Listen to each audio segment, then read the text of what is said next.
त्यामुळे पवार कुटुंबात पुन्हा सनई चौघडे वाचताना पाहायला मिळतील। वळूयात पुढच्या बातमीकडे। सरकारसोबत चर्चा करण्यासाठी कॉकरोच जनता पार्टी तयार। या आंदोलनाची व्याप्ती आता देशभर पसरत चालली आहे। पण मुंबईत दादर परिसरात शिवाजी पार्क जवळ विद्यार्थी मोठ्या संख्येने जमले होते। नीट परीक्षेसाठी आंदोलनही त्यांनी केलं। मात्र या दरम्यान पोलीस आणि आंदोलकांबाबतचा एक धक्कादायक व्हिडिओ व्हायरल झाला आणि ज्यानंतर खळबळ उडाली आहे। याबाबत पोलिसांनी आता स्पष्टीकरण दिले। काय स्पष्टीकरण दिले पाहूया।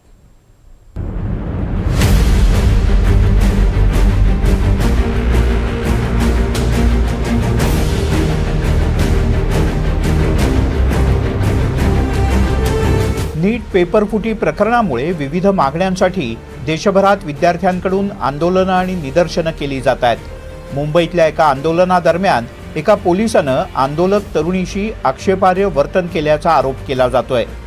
विरोधी पक्षांनी यावरून बरीच टीका केली, ज्याला उत्तर देताना नेमकं काय झालं हे मुंबई पोलिसांनी सविस्तरपणे सांगितलंय।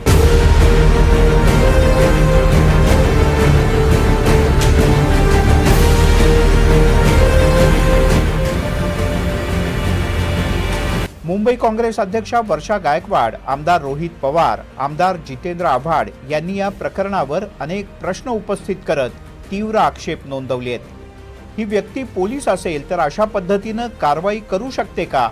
तात्काळ त्याला निलंबित करावं अशी मागणी एका पोस्टच्या माध्यमातून केली जाते। टीकेचे धनी झालेल्या मुंबई पोलिसांनी ट्विटरवरून एक पोस्ट करत या सगळ्या आरोपांना उत्तर दिलंय। पोलिसांनी सर्व आरोप फेटाळून लावलेत।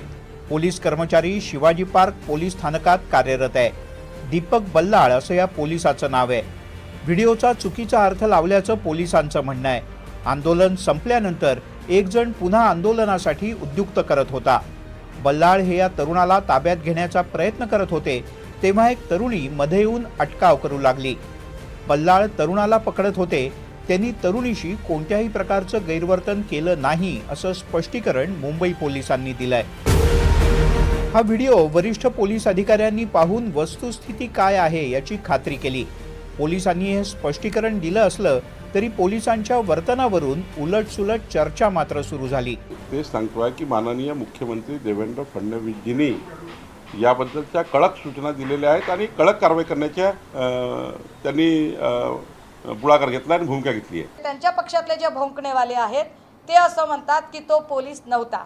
तर माझा पुढचा प्रश्न, जर तो पोलीस नव्हता तर देवेंद्रजी, जर तो पोलीस नव्हता तर देवेंद्रजी, तुमच्यात इतकी सक्षमता नाही का तुमच्या खात्यामध्ये की तुमच्या खात्याने हे सगळं निपटावं? तुम्हाला भाड्याचे टट्टू घेण्याची गरज का पडते? हा कुठला भाड्याचा टट्टू उचलून आणला होता ज्याने एका महिलेचा विनयभंग केला?